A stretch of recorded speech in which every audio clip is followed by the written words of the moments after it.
Channel ವಾರ್ತೆಗಳ ಪ್ರಾಯೋಜಕರು Muliya Keshav Bhat and sons, Madikeri, Konikoppa, Puttur, Belthangady, Bengaluru. Palace Toyota, Balaji auto enterprises Mysuru private limited, Mysuru, Madikeri, Kushalnagar. Sendil Kumar textiles, Agrahara circle ಮತ್ತು Gandhi square, Mysuru. Sharada jewellery, ಕೊಡಗಿನ ಸಾಂಪ್ರದಾಯಿಕ ಆಭರಣಗಳ ವಿಶಾಲ ಮಳಿಗೆ, Aras road, Mysuru. Shri turbulence, Shri Mysuru sports, Aras road, Mysuru. A to Z super market, Vishwamanava double road, Mysuru. Police arcade, Siddharthanagara, Mysuru.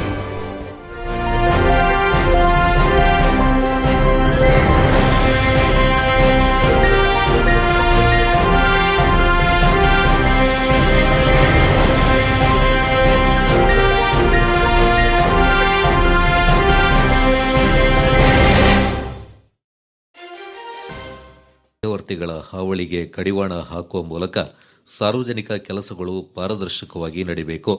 ಅಭಿವೃದ್ಧಿಯ ಹೆಸರಲ್ಲಿ ಹಣ ಕೊಳ್ಳೆ ಹೊಡೆಯುವಂತಹ ಕಾರ್ಯಕ್ಕೆ ತಾವು ಎಂದಿಗೂ ಅವಕಾಶ ನೀಡುವುದಿಲ್ಲವೆಂದು ವಿರಾಜಪೇಟೆ ಕ್ಷೇತ್ರದ ಶಾಸಕ ಅಜ್ಜಿಕೊಟ್ಟಿರ ಎಸ್ ಪೊನ್ನಣ್ಣ ಎಚ್ಚರಿಕೆಯ ಸಂದೇಶ ರವಾನಿಸಿದ್ದಾರೆ. ಕೊಡಗು ಪ್ರೆಸ್ ಕ್ಲಬ್ ವತಿಯಿಂದ ಮಡಿಕೇರಿ ಪತ್ರಿಕಾ ಭವನದಲ್ಲಿ ನಡೆದ ಸಂವಾದ ಕಾರ್ಯಕ್ರಮದಲ್ಲಿ ಪಾಲ್ಗೊಂಡು ಮಾತನಾಡಿದ ಅವರು, ಕಳೆದ ಚುನಾವಣೆಯಲ್ಲಿ ಸಂಸದೀಯ ಪ್ರಜಾಪ್ರಭುತ್ವ ವ್ಯವಸ್ಥೆಗೆ ಮಾರಕವಾಗುವಂತಹ ಭಾಷಾ ಪ್ರಯೋಗ ನಡೆಯಿತು. ಆದರೆ ತಾವು ಇಂತಹ ಟೀಕೆಗಳಿಗೆ ಉತ್ತರ ನೀಡದೆ ಅಭಿವೃದ್ಧಿಯ ಆಧಾರದ ಮೇಲೆ ಮತ ಯಾಚಿಸಿದ್ದೇನೆಂದರು. ಮುಂದಿನ ಚುನಾವಣೆಗಳಲ್ಲಾದರೂ ಇಂತಹ ವೈಯಕ್ತಿಕ ಟೀಕೆಗಳನ್ನು ಮಾಡದೆ ಮೌಲ್ಯಾಧಾರಿತ ರಾಜಕಾರಣದೊಂದಿಗೆ ಅಭಿವೃದ್ಧಿಯ ಆಧಾರದಲ್ಲಿ ಮತ ಯಾಚಿಸುವಂತಹ ವಾತಾವರಣ ಜಿಲ್ಲೆಯಲ್ಲಿ ಸೃಷ್ಟಿಯಾಗಲಿ. ಮಾಧ್ಯಮಗಳು ಕೂಡ ಇಂತಹ ವಿಚಾರಗಳಿಗೆ ಪ್ರಚಾರ ನೀಡಬಾರದೆಂದು ಸಲಹೆ ನೀಡಿದರು. ಇಲ್ಲಿ ಈಗಲೇ ಅವ್ರು ಹೇಳ್ತಾ ಇದ್ದಾರೆ ಘನತ್ಯಾಜ್ಯ ನಿವಾರಣೆ ಇಲ್ಲ ಅಂತೆಲ್ಲ ಕಸ ಬಿಸಾಕಿರೋದು. ಜನ ಏನು ಹೇಳಿದ್ರು ಅಂತ ಹೇಳಿ ನಾನೇ ನಡೆಸಿದ್ದೆ, ಮನವಿ ಮಾಡಿ ಸೆಕ್ಷನ್ 144 ಹಾಕಿದ್ದಾರೆ. ಸರ್, ನೀವು ಮಾಜಿ ಮುಖ್ಯಮಂತ್ರಿಯಾಗಿ ದಯವಿಟ್ಟು ಬರಗಾಡು ಜಿಲ್ಲೆಗೆ 144 ವೈಲೇಟ್ ಮಾಡಬೇಡಿ ಅಂತೇಳಿ ಮನವಿ ಮಾಡಿ ಅವ್ರು ತಡೆದಿರೋದು. ಆ ಜವಾಬ್ದಾರಿ ಇರೋದು ಆ ರೀತಿ ಎಲ್ಲರೂ ಕೂಡ ನಡ್ಕೋಬೇಕು. ಸರ್, ಚುನಾವಣೆ ಇವತ್ತು ಬಂತು, ಆಗೋಯ್ತು, ಚುನಾವಣೆ ಎಲ್ಲ ಮುಗಿದೋಯ್ತಾ? ಏನು ಮುಗಿಯಲ್ಲ. ನಾವು ಸಮಾಜದಲ್ಲಿ ಇನ್ನು ವಾಸವಾಗಿರ್ಬೇಕಲ್ಲ, ಅವ್ರ ಮುಖ ನೋಡ್ಕೊಂಡು ಬದುಕಬೇಕಲ್ಲ. ಈಗ ನನಗೆ ಯಾರು ಓಟ್ ಹಾಕಲಿಲ್ಲ, ನನಗೆ ಯಾರು ಬೈದಿದ್ದಾರೆ ಅವ್ರನ್ನ ಗುರುತಿಸ್ಕೊಂಡು ಹೋಗ್ಲಿ ನಾನು ಅಲ್ಲ, ಕೆಲವು ಒಳ್ಳೆ ಕೆಲಸ ಮಾಡಿ ಆ ರೀತಿ ಒಂದು ವಾತಾವರಣ ನಿರ್ಮಾಣ ಮಾಡುವಂಥ ಜವಾಬ್ದಾರಿ ನಮ್ಮದು. ಅದಾಗಲಿಲ್ಲ.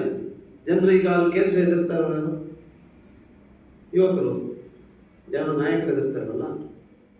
ಈಗ ನಮ್ಮ ಮೇಲೆ ಇಲ್ಲದ ಸಲ್ಲದೆಲ್ಲ ಬೈಕೊಂಡು ಮಾಡೋದು, ಶೋ ಮೋಟೋ ಕಂಪ್ಲೇಂಟ್ ಮಾಡೋದು. ಯಾರು ಎದುರಿಸ್ತಾರೆ ಕೇಸ್ನ? ಇದನ್ನು ನಾನು ಪದೇ ಪದೇ ಹೇಳ್ಕೊಂಡು ಬಂದಿದ್ದೀನಿ. ದಯವಿಟ್ಟು ಇವ್ರನ್ನ ಅಪರಾಧೀಕರಣ ಕಡೆ ತಳ್ಳಬೇಡಿ ಯುವಕರನ್ನ. ನಾನು ಒಂದೇ ಹೇಳ್ತೀನಿ ಕೇಳಿ, ಇಂಥದ್ದಾಗಲಿ ನಾನು ಇಲ್ಲಿ ಬಿಡೋದಿಲ್ಲ. ಇನ್ನು ಮುಂದಿನ ದಿನಗಳಲ್ಲಿ ನಮ್ಮ ಅವಧಿಯಲ್ಲಿ ಯಾವ ಕಾರಣಕ್ಕೂ ಅಂಥದ್ದಾಗಬಾರ್ದು. ಯುವಕರು ಸಮಾಜದಲ್ಲಿ ಮುಂದೆ ಬರಬೇಕು, ಅವಕಾಶಗಳು ಸಿಗಬೇಕು, ಅವ್ರಿಗೆ ಉದ್ಯೋಗ ಸಿಗಬೇಕು, ಅವರ ಆರ್ಥಿಕವಾಗಿ ಸದೃಢರಾಗಬೇಕು, ಬೆಳಿಬೇಕು, ತಮ್ಮದೇ ಆದಂಥ ಸ್ಥಾನಮಾನಗಳು ಸಿಗಬೇಕು, ಅವರ ತಂದೆ ತಾಯಿ ನೋಡಿ ಸಂತೋಷ ಪಡಬೇಕು ಯುವಕರು ಈ ಮಟ್ಟಕ್ಕೆ ಹೋಗಿದ್ದಾರೆ ಅಂತ ಒಂದು ನಿರ್ಮಾಣ ಮಾಡುವಂಥ ಪ್ರಯತ್ನ ಮಾಡೋಣ. ಆಗುತ್ತೆ, ಆಗಲ್ವಾ ಅಂತ ಮುಂದಿನ ದಿನಗಳಲ್ಲಿ ಗೊತ್ತಾಗುತ್ತೆ. ಅದು ಬಿಟ್ಬಿಟ್ಟು ಈ ರೀತಿಯಂಥ ಒಂದು ಕ್ರಿಮಿನಲ್ಸ್ನ ಸೃಷ್ಟಿ ಮಾಡಿ ರಾಜಕೀಯ ಮಾಡೋದಿದೆಯಲ್ಲ, ಅದು ಒಳ್ಳೆಯದಲ್ಲ. ಜಿಲ್ಲೆಯಲ್ಲಿ ಮುಂಗಾರು ಆರಂಭವಾಗಲಿದ್ದು, ಈ ಹಿನ್ನೆಲೆ ಕೈಗೊಳ್ಳಬೇಕಾದ ಮುನ್ನೆಚ್ಚರಿಕೆ ಕುರಿತು ಸಭೆ ಕರೆಯುವಂತೆ ಜಿಲ್ಲಾಧಿಕಾರಿಗಳಿಗೆ ಸೂಚಿಸಲಾಗಿದೆ. ತಮಗೆ ಸಚಿವ ಸ್ಥಾನ ನೀಡುವಂತೆ ಪಕ್ಷದ ವರಿಷ್ಠರಲ್ಲಿ ಒತ್ತಡ ಹೇರುವುದಿಲ್ಲವೆಂದು ನುಡಿದ ಎಸ್ ಪೊನ್ನಣ್ಣ ಅವರು, ಕೊಡಗು ಜಿಲ್ಲೆಗೆ ಸೂಕ್ತ ರಾಜಕೀಯ ಪ್ರಾತಿನಿಧ್ಯ ದೊರಕ್ತಾ ಇಲ್ಲ. ಈ ಹಿನ್ನೆಲೆಯಲ್ಲಿ ಜಿಲ್ಲೆಗೆ ಸಚಿವ ಸ್ಥಾನ ನೀಡಬೇಕೆಂಬ ಜನರ ನಿರೀಕ್ಷೆಗೆ ತಾವು ಸ್ಪಂದಿಸಿ ಹೇಳಿಕೆ ನೀಡುತ್ತಾ ಇರುವುದಾಗಿ ಸ್ಪಷ್ಟಪಡಿಸಿದರು. ಡ್ರಗ್ಸ್ ದಂಧೆ ಮಟ್ಟ ಹಾಕುವ ನಿಟ್ಟಿನಲ್ಲಿ ಮತ್ತು ಕಾನೂನು ಬಾಹಿರ ಕೃತ್ಯಗಳಿಗೆ ಕಡಿವಾಣ ಹಾಕಲು ಈಗಾಗಲೇ ಮುಖ್ಯಮಂತ್ರಿಗಳು ಹಿರಿಯ ಪೊಲೀಸ್ ಅಧಿಕಾರಿಗಳಿಗೆ ಸ್ಪಷ್ಟ ನಿರ್ದೇಶನ ನೀಡಿದ್ದು, ಜಿಲ್ಲೆಯಲ್ಲಿ ಕೂಡ ಇಂತಹ ಕೃತ್ಯಗಳಿಗೆ ಕಡಿವಾಣ ಹಾಕುವಂತೆ ಜಿಲ್ಲಾ ಪೊಲೀಸ್ ವರಿಷ್ಠಾಧಿಕಾರಿಗೆ ಸೂಚನೆ ನೀಡಿದ್ದು, ತಪ್ಪಿದಲ್ಲಿ ಇಂತಹ ಅಧಿಕಾರಿಗಳನ್ನು ಮನೆಗೆ ಕಳುಹಿಸಲಾಗುವುದೆಂದು ಹೇಳಿದರು. ಅಲ್ಲಿ ಎಲ್ಲೂ ಕೂಡ ಪೊಲೀಸ್ ಮತ್ತು ಡ್ರಗ್ ಮಾಫಿಯಾ ಜೊತೆ ನೆಕ್ಸಸ್ ಆಗಲಿಕ್ಕೆ ಬಿಡದಂಥ 5 ವರ್ಷದ ಆಡಳಿತ ನಮ್ಮ ಸರ್ಕಾರ ಹೋಗಿದ ತಕ್ಷಣ ಶುರು ಆಯ್ತು. ಆಮೇಲೆ ಏನು ಮಾಡ್ತಾರೆ ಅಂದರೆ, ಯಾರು ದೊಡ್ಡ ಸಚಿವರು ಬಂದಾಗ, ಗೃಹ ಸಚಿವರು, ಕೇಂದ್ರ ಸಚಿವರು ಬಂದಾಗ ಒಂದಿಬ್ಬರನ್ನ ಹಿಡಿದು ಕೇಸ್ ಹಾಕಿ ಪೇಪರ್ನಲ್ಲಿ ಬರೋ ಥರ ತೋರಿಸ್ಕೊತಾರೆ. ನಾವು ಹಿಡಿದ್ಬಿಟ್ಟಿದ್ದೀವಿ. ಆದರೆ ಇದು ನಡೆಯೋದಕ್ಕೆ ಬಿಟ್ಟಿರೋರೇ ಹಿಡಿಯೋದು. ಇವತ್ತು ನಿನ್ನೆ ಮುಖ್ಯಮಂತ್ರಿಗಳು ಭಾಳ ಸ್ಪಷ್ಟವಾಗಿ ಹೇಳಿದ್ದಾರೆ, ಈ ಡ್ರಗ್ಸ್ ದಂಧೆ ನಿಲ್ಲಬೇಕು. ಬೆಂಗಳೂರಿನಲ್ಲಿ ಇದ್ದರೆ ಇಲ್ಲೂ ಕೂಡ ನಿಲ್ತದೆ, ಅದ್ರ ಬಗ್ಗೆ ಎರಡನೇ ಮಾತೇ ಇಲ್ಲ. ಕೊಡಗಿನಲ್ಲಿರಲಿ, ಎಲ್ಲೇ ಇರಲಿ, ರಾಜ್ಯದಲ್ಲಿ ಇಂಥ ಒಂದು ಚಟುವಟಿಕೆಗಳಿಗೆ ಅವಕಾಶ ಕೊಡಬೇಕು. ಯುವಕರಿದ್ದಾರೆ, ಆದರೆ ಅವರಲ್ಲಿ ಇವತ್ತು ನಾನೊಂದು ಮಾತನ್ನು ಮೂಲಕ ಹೇಳಲು ಬಯಸ್ತೀನಿ.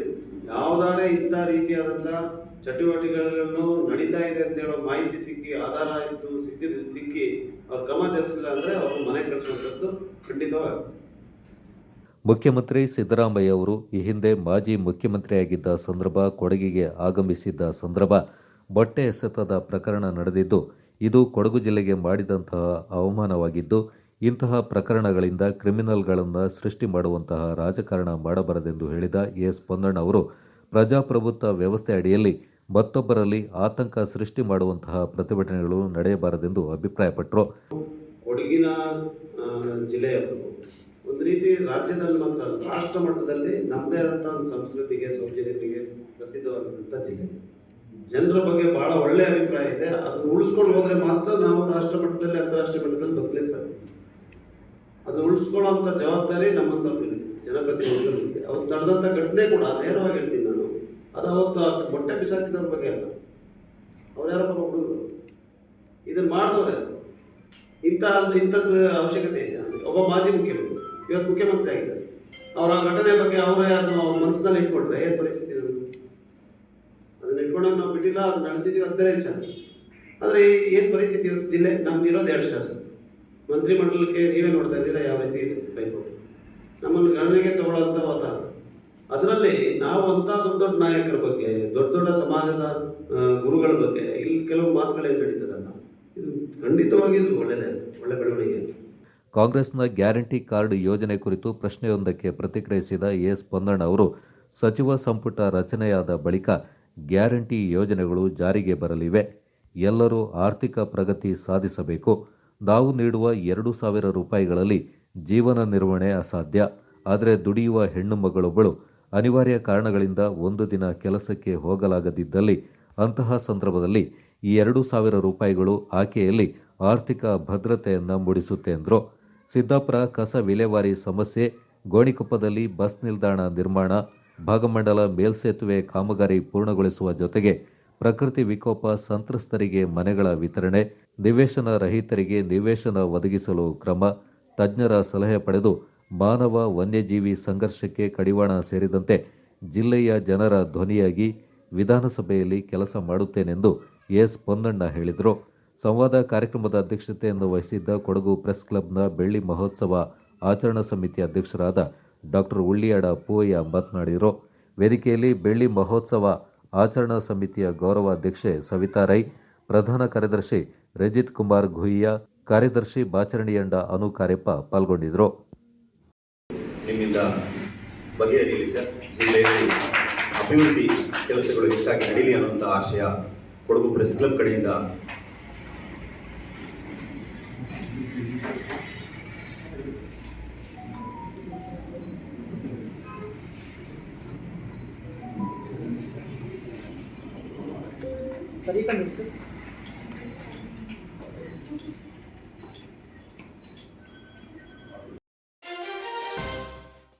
ಜಿಲ್ಲೆಯ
ದಾಪಕ್ಲು ಬಿ ಶೆಟ್ಟಿಗೇರಿ ಗ್ರಾಮದ ಚೇರಂಡ ರಕ್ಷಿತ್ ದೇವಯ್ಯ ಅವರ ಮನೆ ಬಳಿ ಅಡ್ಡಾಡುತ್ತಿದ್ದ 12 ಅಡಿ ಉದ್ದದ ಕಾಳಿಂಗ ಸರ್ಪವೊಂದನ್ನು ಪೊಂದೀರ ಸ್ನೇಕ್ ಗಗನ್ ಸೆರೆ ಹಿಡಿದಿದ್ದಾರೆ.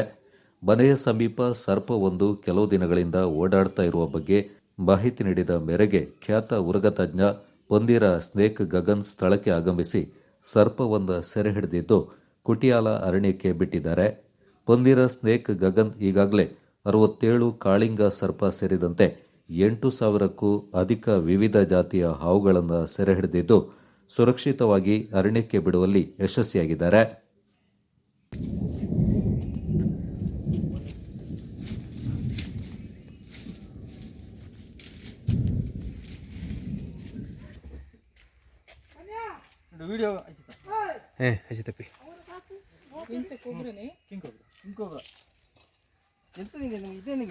ಒಂದು ಹುಟ್ಟಿಲ್ಲ.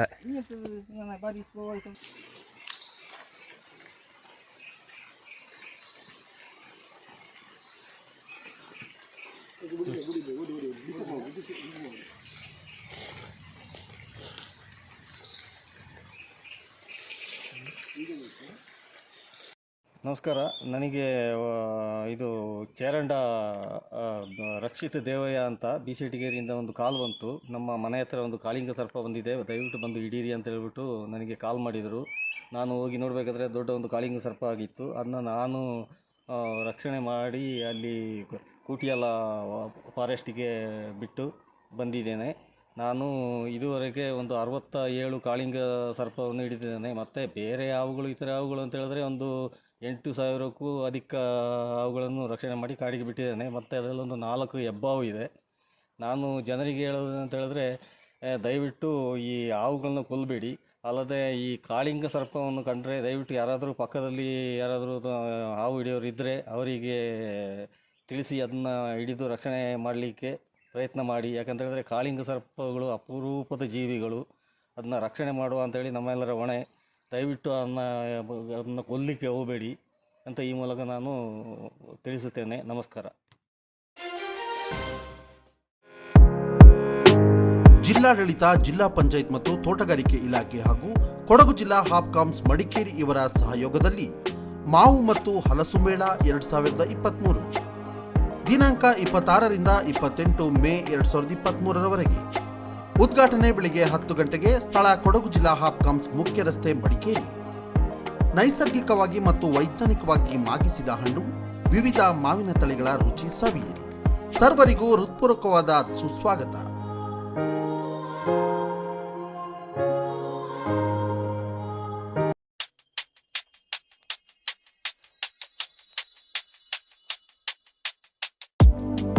Shining senses in your life. Desirable designs. Gives you treasured memory. Sharda Jewelers.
ನಮಸ್ತೆ.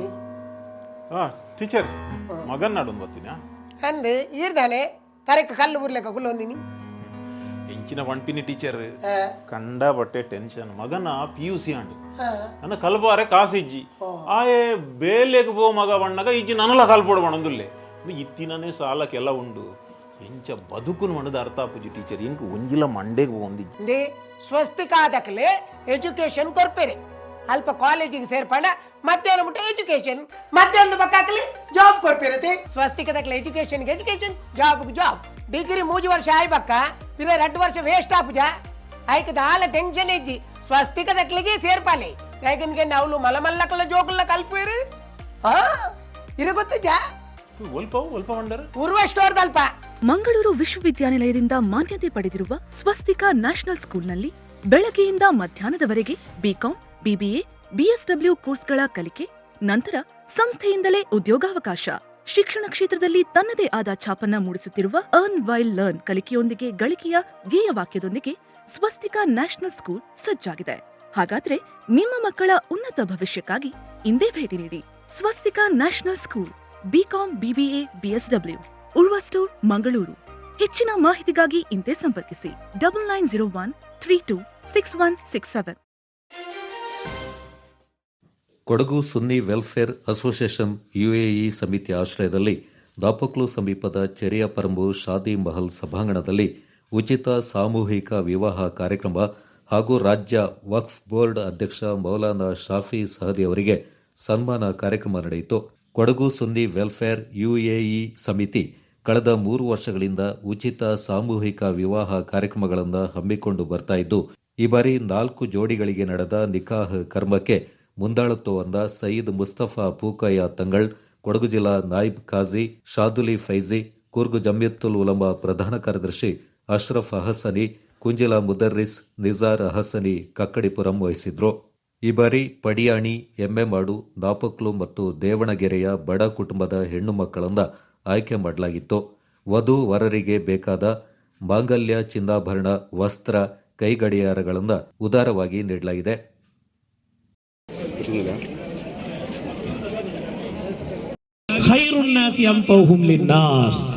ಜನರಲ್ಲಿ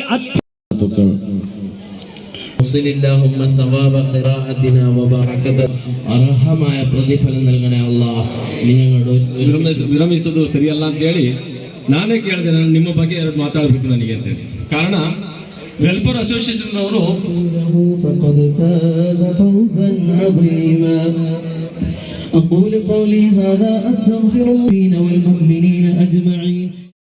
ಕೊಡಗಿನಿಂದ ಹೋಗಿ ಅಲ್ಲಿ ಕಷ್ಟಪಟ್ಟು ಅಲ್ಲಿನ ಬಿಸಿಲ ಸಗೆಯಿಂದ ಆ ದುಡ್ಡಿನಿಂದ ಇಲ್ಲಿನ ಬಡ ಬಗ್ಗರಿಗೆ, ಇಲ್ಲಿನ ಬಡ ಕುಟುಂಬಗಳಿಗೆ ಆಶಾಕಿರಣವಾಗುತ್ತಿರುವಂಥ ವೆಲ್ಫೇರ್ ನಮ್ಮ ಸುನ್ನಿ ವೆಲ್ಫೇರ್ ಸಮಿತಿ, ಅದರೊಟ್ಟಿಗೆ ನಾವು ಕೈ ಜೋಡಿಸಬೇಕಾಗಿದೆ. ಆರ್ಥಿಕವಾಗಿ ಸಹಾಯ ಮಾಡೋಕೆ ಆಗದಿದ್ದರೂ ಇಂಥ ಕಾರ್ಯಕ್ರಮಕ್ಕೆ ಬಂದು ಅವರನ್ನು ಹುರಿದುಂಬಿಸುವಂಥ ಕೆಲಸವಾದರೂ ಮಾಡಬೇಕು ಎಂಬ ಆ ಒಂದು ಅಳಿಲ ಸೇವೆಯನ್ನು ಈ ಸಂದರ್ಭದಲ್ಲಿ ನಾನು ಇದು ಮಾಡ್ತಾ ಇರೋದು. ನಿಜಕ್ಕೂ ನಿಮ್ಮೆಲ್ಲರ ದುವಾ, ನಿಮ್ಮೆಲ್ಲರ ಆಶೀರ್ವಾದದಿಂದ ಕರ್ನಾಟಕ ರಾಜ್ಯ ವಕ್ಫ್ ಮಂಡಳಿಯ ಅಧ್ಯಕ್ಷನಾಗಿ 1.5 ವರ್ಷದಿಂದ ಕೆಲಸ ನಡೀತಾ ಇದೆ.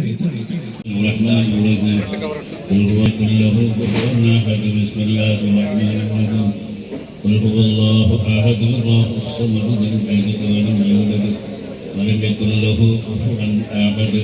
بسم الله الرحمن الرحيم. قل هو الله أحد الله الصمد لم يلد ولم يولد ولم يكن له خلق ومن شر غاسق إذا حسد. بسم الله الرحمن الرحيم. ನಾಡಿನಲ್ಲಿ ಕಷ್ಟ ಅನುಭವಿಸುತ್ತಿರುವಂತಹ ಜನರನ್ನ ಅವರು ಯಾವಾಗಲೂ ನೆನಪಿನಲ್ಲಿಟ್ಟುಕೊಂಡು ನಮ್ಮಿಂದಾಗುವ ಕೆಲಸಗಳನ್ನ, ಸಹಾಯಗಳನ್ನ ಮಾಡ್ತೇವೆ, ಮಾಡಬೇಕು ಎಂಬ ಯೋಜನೆಯೊಂದಿಗೆ ಹುಟ್ಟು ಹಾಕಿದಂತ ಈ ಸಂಘಟನೆ ಖಂಡಿತವಾಗಿಯೂ ಬೆಳೆಯಬೇಕಾಗಿದೆ, ಬೆಳೆಸಬೇಕಾಗಿದೆ. ಅದಕ್ಕೆ ನಾವು ಮಾಡಬೇಕಾಗಿರುವಂತಹದ್ದು ನಮ್ಮ ಹೃದಯದ ಅಂತರಾಳದಿಂದ ಈ ಸಂಘಟನೆಯ ನಾಯಕರಿಗೆ, ಕಾರ್ಯಕರ್ತರಿಗೆ ದುಆ ಮಾಡುವುದಾಗಿದೆ.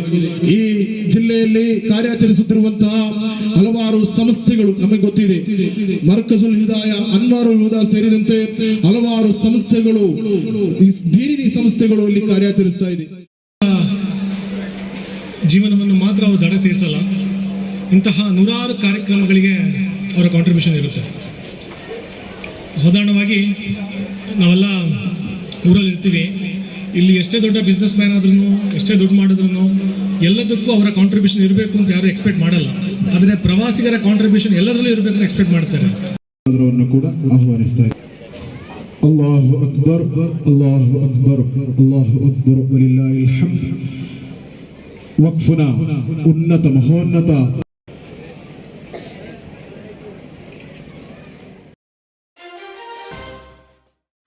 ದಾಪಕ್ಲು ವ್ಯಾಪ್ತಿಯಲ್ಲಿ ಬುಧವಾರ ಮಧ್ಯಾಹ್ನ ಬಿರುಸಿನ ಮಳೆಯಾಗಿದೆ. ಪಟ್ಟಣ ಸೇರಿದಂತೆ ಸುತ್ತಮುತ್ತಲ ಗ್ರಾಮಗಳಲ್ಲಿ ಧಾರಾಕಾರ ಮಳೆಯಾಗಿದ್ದು ಜನಜೀವನ ಅಸ್ತವ್ಯಸ್ತಗೊಂಡಿತು. ಮಧ್ಯಾಹ್ನ 2 ಗಂಟೆಯಿಂದ ಸುಮಾರು 1 ಗಂಟೆಗಳ ಕಾಲ ಬಿರುಸಿನ ಮಳೆ ಸುರಿಯಿತು. ಪಟ್ಟಣ ವ್ಯಾಪ್ತಿಯಲ್ಲಿ ಸುರಿದ ಮಳೆಯಿಂದಾಗಿ ಸಾರ್ವಜನಿಕರು ತೊಂದರೆ ಅನುಭವಿಸಿದ್ರು. ಇಲ್ಲಿಂದ ಸರ್ಕಾರಿ ಪ್ರಥಮ ದರ್ಜೆ ಕಾಲೇಜಿನ ಆವರಣದಲ್ಲಿ ಬೃಹತ್ ಕಟ್ಟಡ ನಿರ್ಮಾಣವಾಗ್ತಾ ಇದ್ದು ಸುತ್ತಲಿನ ಮಣ್ಣು ಕಲ್ಲುಗಳೆಲ್ಲ ರಭಸದ ಮಳೆಗೆ ಕೊಚ್ಚಿಕೊಂಡು ಮುಖ್ಯ ರಸ್ತೆಗೆ ಬಂದ ಪರಿಣಾಮ ಚಾಲಕರು ಜನಸಾಮಾನ್ಯರು ತೊಂದರೆ ಅನುಭವಿಸುವಂತಾಯಿತು. ಮುಖ್ಯ ರಸ್ತೆ ಉದ್ದಕ್ಕೂ ಕೆಸರು ನೀರು ಹರಿದ ಪರಿಣಾಮ ವಾಹನ ಸಂಚಾರ ದುಸ್ತರಗೊಂಡಿತು. ಜನರು ಸಮಸ್ಯೆಯನ್ನು ಅನುಭವಿಸಿದ್ರು. ಮುಖ್ಯ ರಸ್ತೆ ಕೆಳಭಾಗದಲ್ಲಿದ್ದ ಮನೆಗಳ ಅಂಗಳಕ್ಕೆ ಕೆಸರು ನೀರು ಹರಿದು ಬಂದು ಜನರು ತೊಂದರೆ ಅನುಭವಿಸುವಂತಾಯಿತು. ದಾಪಕ್ಲು ನಿವಾಸಿ ಅರೇಡ ರತ್ನ ಪೆಮ್ಮಯ್ಯ ಮಾತನಾಡಿ, 2 ವರ್ಷಗಳಿಂದ ಅಂಬೇಡ್ಕರ್ ಶಾಲೆಯ ಕಟ್ಟಡ ನಿರ್ಮಾಣ ಕಾಮಗಾರಿ ನಡೀತಾ ಇದೆ. ಎತ್ತರ ಪ್ರದೇಶದಲ್ಲಿ ಮಳೆಯಿಂದಾಗಿ ಕೆಸರು ನೀರು ಹರಿದು ಬಂದು ರಸ್ತೆಯಲ್ಲಿ ಸಂಚಾರಕ್ಕೆ ತೊಂದರೆ ಆಗ್ತಾ ಇದೆ. ಜನರು ಸಮಸ್ಯೆಯನ್ನು ಅನುಭವಿಸ್ತಾ ಇದ್ದಾರೆ. ಕೆಸರು ನೀರು ಹರಿದು ಹೋಗಲು ಚರಂಡಿ ವ್ಯವಸ್ಥೆ ಕಲ್ಪಿಸಿ ಜನಸಾಮಾನ್ಯರಿಗೆ ಅನುಕೂಲ ಕಲ್ಪಿಸಿಕೊಡಬೇಕೆಂದು ಒತ್ತಾಯಿಸಿದರು.